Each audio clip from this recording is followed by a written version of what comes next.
애굽 왕 바로가 어느 날 아주 선명하고도 분명한 꿈을 꾸었습니다. 그런데 너무나 선명했기 때문에 한 장면도 그는 잊을 수가 없었습니다. 그리고 또한 그 꿈의 내용은 너무나도 선뜻하고도 충격적인 그러한 내용이었습니다. 바로는 이 꿈 때문에 너무나도 번민하고 고민을 하고 괴로워했습니다. 애굽에 있는 모든 술사들 그리고 박사들을 다 불러서 꿈을 해석하라고 했지만 꿈을 해석하지를 못했습니다.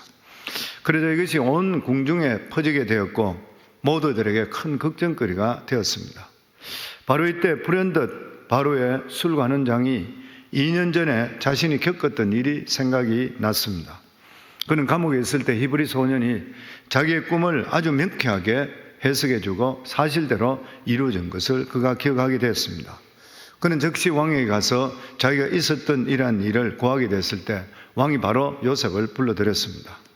감옥에 있던 일개 노예, 종이 그리고 죄인이었던 요셉이 수염을 깎게 되고 그리고 새 옷을 입고 왕 앞에 나가게 됩니다.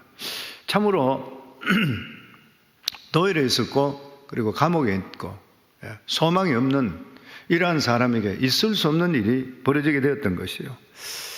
우리 실제적으로 예수 믿는 사람은 정말 하나님을 확실히 믿는다면 우리 삶 속에 있을 수 없는 일들이 정말 자주 벌어집니다. 생각하지 못하는 일들이 벌어지게 되는 것이죠. 왜냐하면 이 세상 주관자가 우리의 아버지신 하나님이시기 때문인 것이에요. 왕이 요셉을 불러서 네가 꿈을 잘 해석한다고 이렇게 물었을 때 그가 대답하기를 내가 아니라 하나님이시라 이렇게 대답했습니다. 이 말의 뜻이 무엇인 것인가요?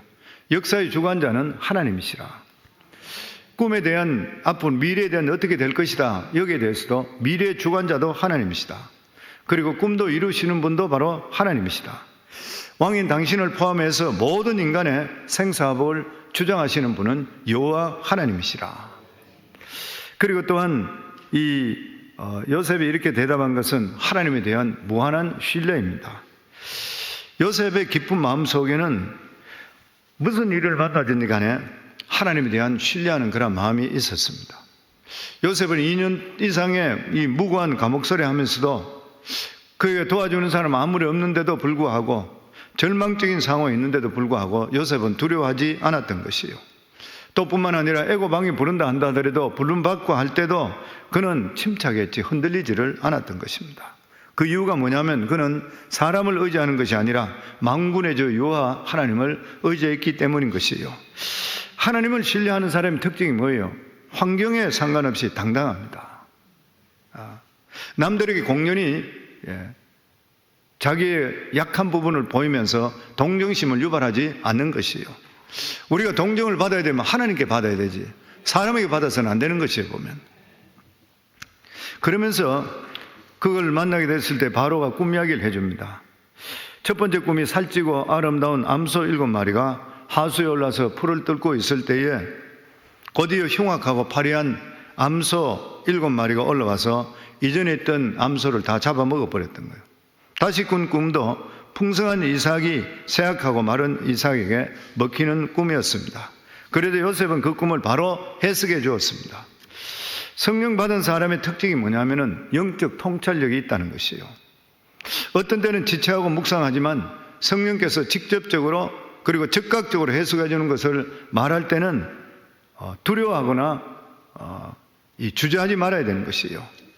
근데 이때 성령 받고 어떤 것을 해석해 준다든지 내가 어떤 말씀을 받았다 할 때에 조심해야 될 것이 뭐냐면은 내가 했는 말들이 반드시 이루어진가를 확인할 수 있어야 됩니다.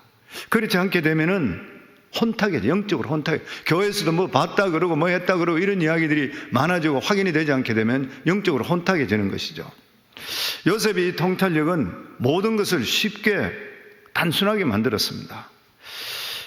사람의 생각은 대체적으로 복잡한데 하나님이 주시는 생각은 단순합니다. 하나님께서 우리에게 주시는 메시지도 굉장히 심플합니다. 아마 성령의 음성을 들어보시면 이런 분들 항상 기억하시겠지만 하나님께서는 설명 쭉 하시고 이야기하시고 그래 하시나 많으시고 항상 심플합니다. 해라 하지 마라 가라 가지 마라 아주 심플해. 하나님의 말씀은 항상 심플해. 듣는 순간에 처음부터 끝까지 다 해결돼 버려요. 항상 하나님 그렇게 해주시는 것이에요. 바로가 이 꿈을 꾸고 얼마나 번민했는지 몰라요. 왜 이렇게 범민했을까? 인간적으로 해석하려고 했기 때문인 것이에요.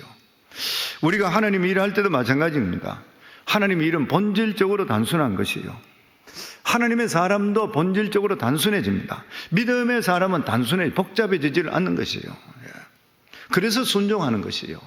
그래서 순종하는 사람은 단순하기 때문에 순종합니다. 생각이 복잡한 사람은 순종할 수가 없는 것입니다. 우리가 하나님 일을 하면서도 이럴까 저럴까 자꾸만 범민하는 이유가 개인적인 자기 생각을 개입시키기 때문인 것이에요. 그래서 하나님의 뜻이 보이지를 않게 되는 것입니다. 그럴 때 우리들은 할 일이 뭐예요? 기도하시면 돼요. 기도하시고 그러면 하나님 생각 주시면 그대로 밀고 나가야 됩니다. 환경에 상관없어야 되고 환경에 자기 생각을 집어넣어서는 안 되는 것이에요. 일반적으로 기도할 때 처음 들어오는 마음이 맞습니다. 우리 삶 속에도.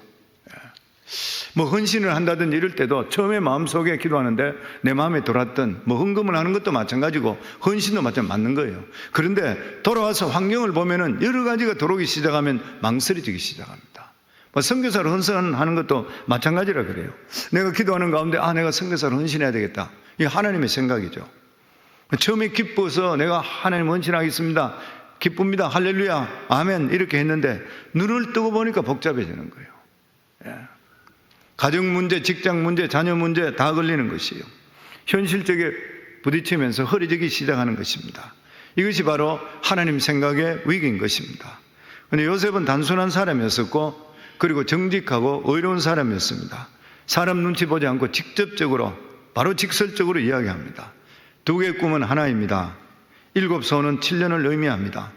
좋은 암소는 풍년이고 화려한 암소는 그리고 흉악한 소는 흉년입니다. 7 이삭도 7년을 의미하고 또한 7 흉악한 이삭도 7년을 의미합니다. 아주 간단한 해석인 것이요. 바로가 그렇게 고민하고 굴머리 했던 이런 것이 아주 단순하게 풀어버립니다. 세상의 어려운 문제들도 성령 받고 하나님의 사람에게 가져오면 단순해지는 것이요. 저와 여러분이 이런 사람이 될 수 있기를 주 이름으로 축원합니다. 다른 사람이 풀지 못하는 이러한 수많은 고민도 우리가 들을 때 심플하게 바로 해결할 수 있는 것. 이것은 하나님의 영으로 말미암지 않고는 할 수가 결코 없는 것이요. 그래서 정말 저희가 우리 모두 다가 주위에 있는 사람들의 어려운 문제를 믿음의 영적인 일로 풀이할 수 있는 이러한 분들이 다 되기를 또 주의 이름으로 축원합니다. 요셉은 꿈을 해석했을 뿐만 아니라 해결책까지 내놨습니다. 많은 사람들은 자기들이 주장하고 비평을 하는데 대안을 내놓지 못해요. 원망하고 불평은 많이 하는데 대안을 이야기하면 못해요. 그런데 요셉은 대안을 제시합니다. 그 첫째가 명철하고 지혜로운 지혜자를 세우라. 이런 사건에.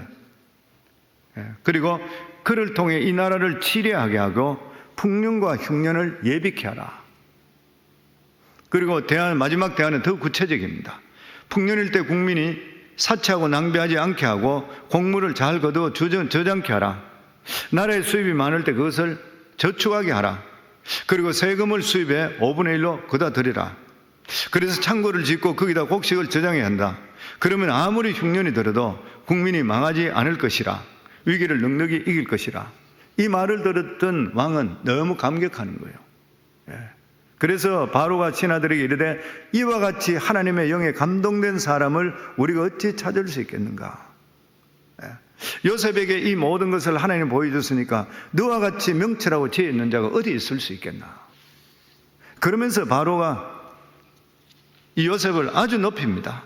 우리 41절부터 43절 저희들 같이 읽도록 하겠습니다.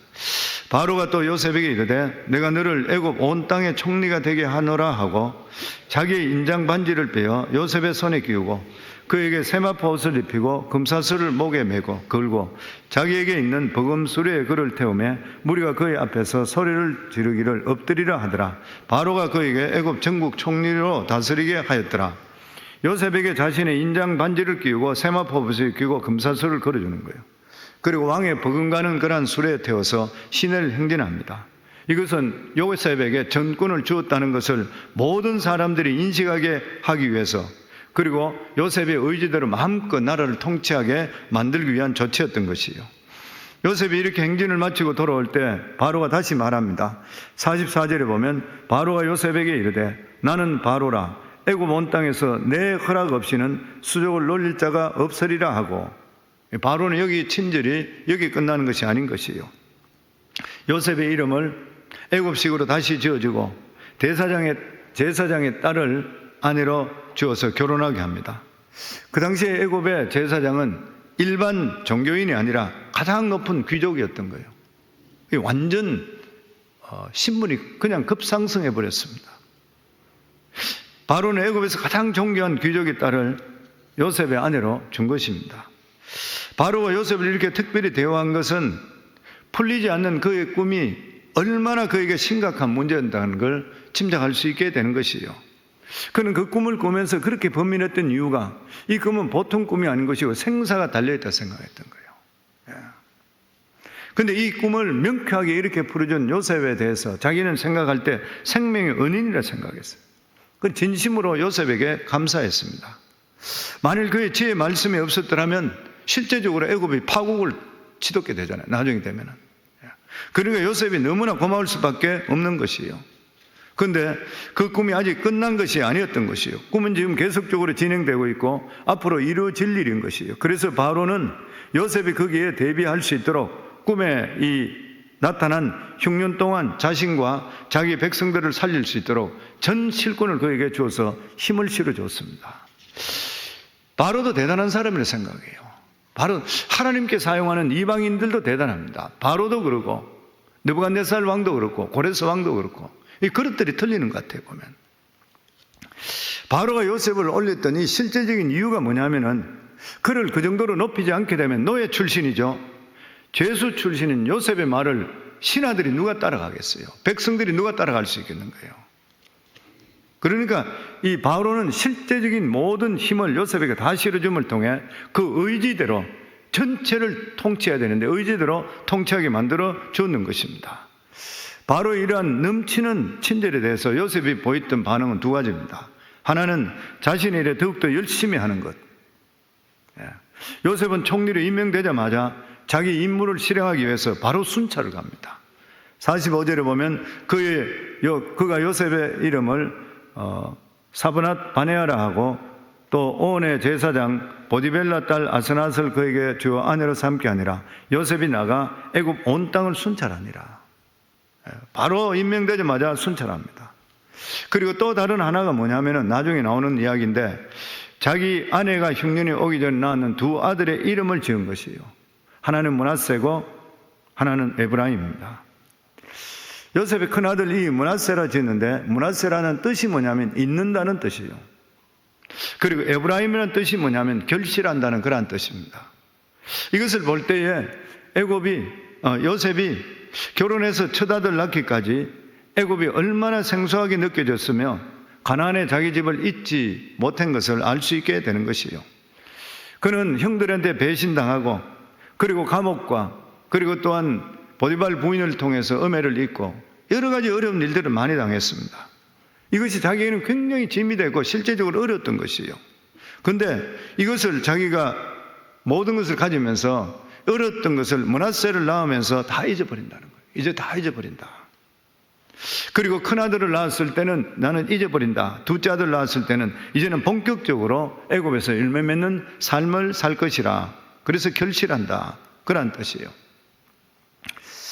어떤 사람이 미국에 왔을 때 한국에 잘 살다가 아니면 한국에 뭐 망했든지 어쨌든 간에 여기 와서 사는데 적응을 잘 못하게 되면 한국을 계속 생각하게 되는 거예요. 한국을 계속 생각하게 되고 그리고 한국에 들락날락거리고 제가 보니까 한국에 좀 재산이 있고 이런 사람들은 미국에 잘 적응을 못하는 것 같아요. 들락거리다 돈 다 쓰고 세월 다 보내는 것 같아요. 보면 그런 경우들이 많이 있는 것 같아요.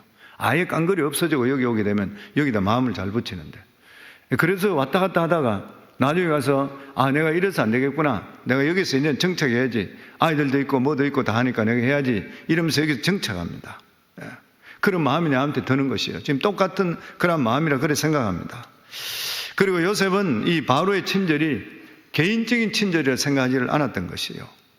하나님께서 자기를 사랑하는 정표라 그렇게 여겼습니다. 그는 바로의 말과 행동을 통해서 하나님의 음성을 듣는 것이에요. 하나님의 손길을 느끼게 됩니다. 지금까지도 하나님께서 요셉에게 말씀을 하셨고 수도 없이 사랑한다고 그렇게 말씀을 하셨습니다. 그런데 바로를 통해서 눈으로 볼 수 있고 손으로 만질 수 있도록 확인시켜 주는 거예요. 하나님께 사랑하는 자들에게 이 말씀을 보면서 사랑하는 자들에게 말씀을 주십니다. 그런데 말씀으로 만족하지 못할 때가 많아요. 말씀으로 부족한 것이에요. 지금 내 형편은 돈이 있으면 좋겠어. 지금 내 형편은 직장이 좋은 데로 갔으면 좋겠어. 물론 하나님께서 우리들에게 구원해 주신 것에도 너무나 감사합니다. 그렇지만 때로는 이 구원에 추가해서 직장도 주고 좋은 집도 주고 아이를 위해 기도할 때 아이도 주고 이렇게 너무 했으면 좋을 것 같아요. 그런데 성도 여러분, 하나님께서는 우리가 안고 일었음을 알고 우리 생각을 다 알고 감찰하신다 그랬습니다. 그래서 하나님께서는 하나님의 사랑하는 자들의 필요는 반드시 들어주시게 되어 있는 것이에요. 그러나 그것을 하나님께 우리에게 주시는데 이 주시는 것이 구원을 대신해 주시는 것이 아니라 네가 받은 구원이 얼마나 풍성하다는 것을 체험하기 위해서 그래요. 우리가 누리는 구원이 단지 설교만 듣고 그리고 또한 찬송만 하고 눈물을 흐르는 것이 아니라 우리 삶 속에서 필요한 것들을 풍성하게 구체적으로 하나님께서 경험하시기를 원하시기 때문에 우리에게 아름다운 가정도 주시고 직장도 주시고 아기도 주시기를 하는 것이요. 그럴 때 우리들은 이것이 세상이 주는 선물로 생각해서는 안 되는 것입니다. 그렇게 되면 타락하는 것이요. 우리는 그것을 하나님이 나를 사랑하는 하나의 증표로 주시는 거라 생각해야 됩니다. 세상 사람들이 당신 대단하네 이렇게 칭찬할 때에 하나님이 나를 이런 방법으로 위로하시구나 이렇게 생각하셔야 돼요. 요셉이 실권을 잡고 난 뒤에 한 일이 무엇입니까? 정치 보복했습니까? 안 했던 것이에요. 돌아보면 생각해보면 보디발 부인이나 이런 사람 때문에 감옥에 썩은 것을 생각하면 그냥 두고 싶지를 않았을 것이에요. 근데 요셉은 아무에게도 보복하지 않았습니다. 왜 그런 것입니까? 하나님의 은혜라 생각했어요. 하나님께 자기에게 이렇게 큰 은혜를 베풀어 준데 내가 무슨 보복을 하겠냐. 저는 한국을 보면 그런 것 같아요. 우여곡절 끝에 대통령이 됐다 그러면 그 자리에 주신 것만 해도 감사하면 되는데 정치법이 계속 일어나는 게 너무 안타까운 것 같아요. 우리가 하나님께 놀라운 은혜를 베풀었을 때에 우리가 어떻게 하는 것이 그 은혜에 반응하는 것인가? 과거에 나에게 아픔을 주고 나에게 배신했던 사람들을 관대하게 용서해 주는 것이 제대로 반응하는 것입니다. 왜냐하면 이 모든 과정 속에 나에게 필요했기 때문에 하신 일이고 이를 통해 그 사람을 사용했다 생각하면 미워할 이유가 하나도 없는 것이에요. 보면 우리 삶 속에 흘러간 과거는 절대 돌이킬 수가 없는 것입니다. 과거는 그대로 하나님께 맡겨버리고 그리고 용서해야 되는 것이에요. 하나님이 나에게 베풀어 주시고 있는 은혜의 100분의 1, 1000분의 1이라도 남에게 흘러보내야 되는 것입니다. 그렇기 때문에 우리는 우리에게 일어난 모든 일들을 하나님 아래서 주권 안에서 훈련이라 생각하셔야 돼요. 사람들은 모두 다가 하나님이 사용하시는 종에 불과하고 나의 삶을 책임지는 분은 결과적으로 하나님이라는 것을 인정하게 되면은 형편이 좀 어렵고 힘들어도 비굴해지지 않고 형편이 훨씬 더 갑자기 좋아지더라도 교만해지지 않게 되는 거예요. 그러면서 아름다운 모습을 유지할 수 있게 됩니다. 하나님께서 원하시는 인격의 모델이 누구냐면 요셉입니다. 인격이. 그래서 성경 전체에서 예수님을 가장 많이 닮은 사람은 그러면 요셉이라 칩니다. 어떤 사람보다도 높은 자리에 올라가도 겸손했습니다. 어렵고 궁핍하더라도 비굴해지지 않았던 거예요. 진짜 아름다운 작품입니다. 요셉은. 그리고 사람을 이렇게 만드시는 하나님의 손길이 얼마나 위대하신지 몰라요.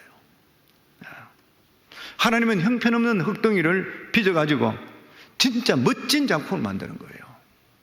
우리들도 마찬가지잖아요. 우리 지금 깎여지고 있잖아요.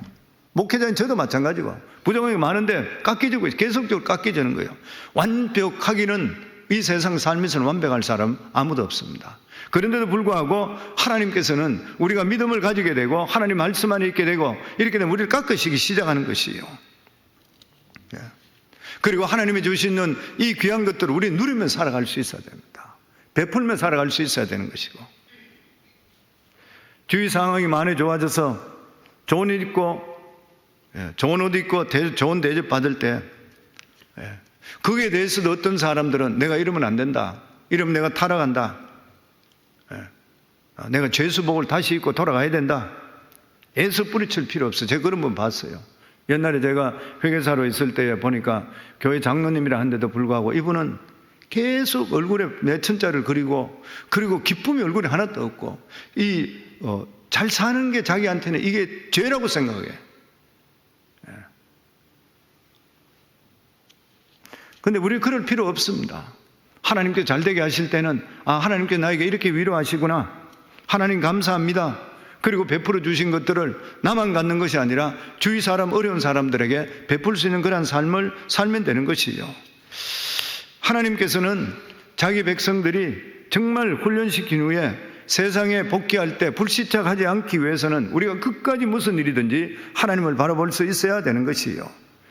어려웠던 옛날 일로 만날 돌아갈 일도 절대 없는 것이요. 그리고 내가 정말 어떤 막 힘들게 사는 것, 이렇게 사는 것이 그것이 마치 경건인 양 병적인 태도를 가질 필요도 없는 것이요. 주님께서 이 세상에 오신 것은 우리에게 평성함을 주시기 위해서 오셨습니다.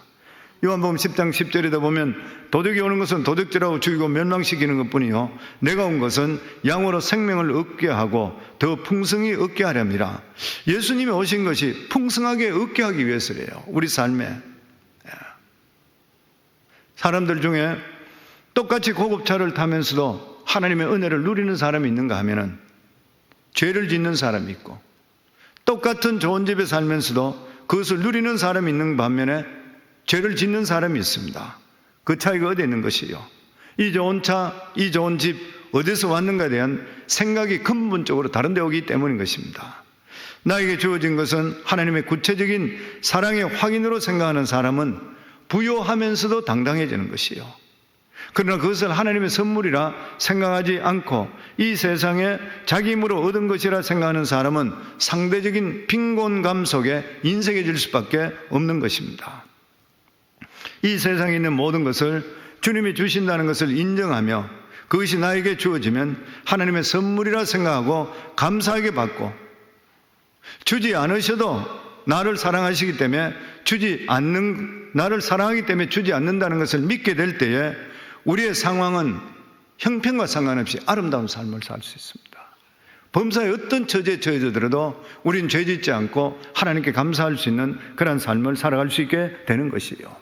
저는 우리 성광교회 성도님 모두 다가 이러한 풍성한 물질의 복과 풍성을 누리길 원합니다.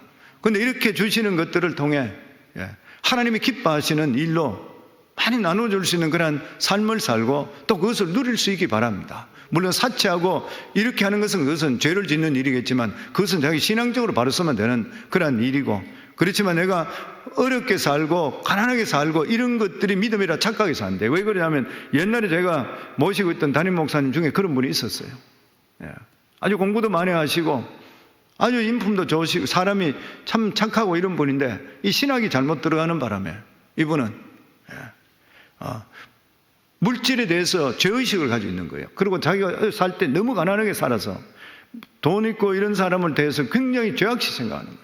그러니까 교회 전체가 어두워져 버렸어요. 결국 오래 있지를 못했는데 그런 것들을 보면서 우리가 바른 신앙을 갖는다고 하는 것이 얼마나 중요한 일인지 모르고 우리 삶 속에서 우리가 구원이 너무 중요한 일인데 이 구원에 대해서 하나님께서 우리 삶에도 풍성한 것을 누릴 수 있도록 만들어주시는 하나님이라 믿으시고 그 풍성한 것을 누리시고 그러면서 또 나눠줄 수 있게 하고, 그리고 또한 하나님이 주신 이 풍성함 때문에 우리는 이 자리에 올려주신 것만해도 감사해서 저희들은 용납하고 용서하는 그런 삶을 살 수 있기를 주 이름으로 축원합니다. 그리고 여기 마지막으로 우리가 생각할 수 있는 게 뭐냐면은 바로 왕은 믿음의 사람을 가까이 함을 통해서 자기도 살고 나라도 살았습니다. 지도자를 세우더라도 믿음의 사람들을 세워야 되는 거예요. 하나님의 영으로 충만한 사람, 하나님의 영에 감동된 사람을 우리가 어찌 찾을 수 있으리요? 우리가 누구든지 대하든지 간에 이 사람이 믿음의 열매가 맺힌 사람인가? 그걸 항상 봐야 됩니다. 대부분 기도 많이 하는 사람이면 믿음의 사람이라 할 수 있죠. 그렇지만 열매가 맺힌지 안 맺힌지 볼 수 있으면 돼요. 신앙생활 수십 년 했으면 믿음의 사람을 생각합니다. 근데 그 사람이 살아가는 삶의 열매가 어떤지 봐야 되는 것이에요. 정말 하나님의 사람인 것인가? 그걸 봐야 되는 것이에요. 이런 사람을 지도자로 세워야 돼요. 사도행전에 보면은 초대교회 때 7사람을 세울 때도 어떤 사람을 세웠냐면, 형제들아, 너희 가운데 성령과 지혜가 충만하고 칭찬받는 사람 7을 택하라. 이게 교회의 항상 기준입니다. 교회에서 사람을 리더를 세울 때에 제일 중요한 것이 그 사람이 성령이 충만하냐, 그리고 그 사람이 처리하는 일이 지혜가 있는 사람이냐, 그리고 주위 사람들부터 칭찬을 받는 사람이냐. 요셉은 그런 사람이었잖아요.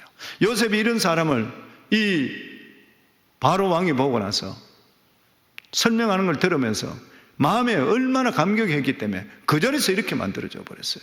그 바람에 자기도 살고 나라도 살고 다 사는 그런 역사가 임하게 되었다는 것입니다. 저는 우리 성관계 성도님 모두 다가 정말 성령으로 충만하고 지혜로 충만하고, 그리고 가정에서나 직장에서나 그리고 사회에서나 칭찬받을 수 있는 우리 성도들이 될 수 있도록 해서 우리 교회 우뚝 서는 지도자가 다 되어 거기에 합당한 복을 받을 수 있기를 주의 이름으로 축원합니다.